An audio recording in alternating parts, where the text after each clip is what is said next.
Blood News Updates.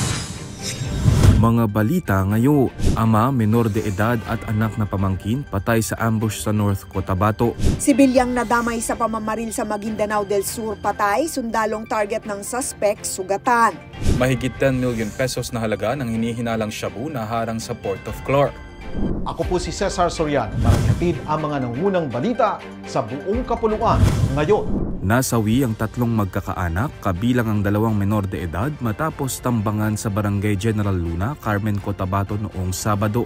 Hinilala ang nakatatandang biktima na si Norhan Alim Makulintang, 29 anyos, isang magsasaka na miyembro ng Moro Islamic Liberation Front o MILF.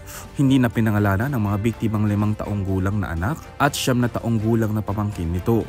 Base sa ulat, habang sakay ng motorsiklo, binabagtas nila ang National Highway patungong Kabakan nang bigla na lamang silang pinaulanan ng bala ng matataas na kalibre ng baril.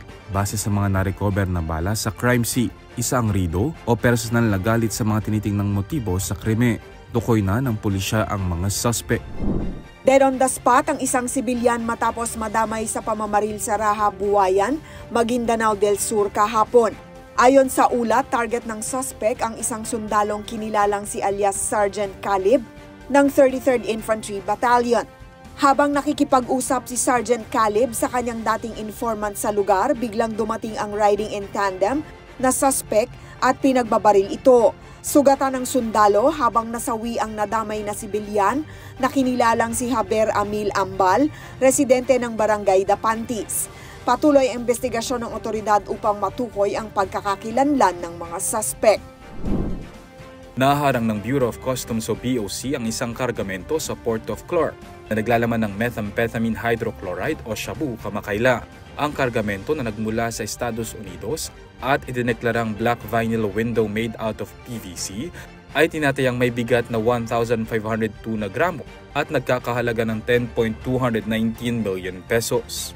Sa pamamagitan ng pinahusay na profiling at X-ray screening, natukoy ang kargamento sa pamamagitan ng pisikal na inspeksyon kasama ang mga kinatawan mula sa PIDEA, PNP, NBI at lokal na opisyal ng Barangay Dao.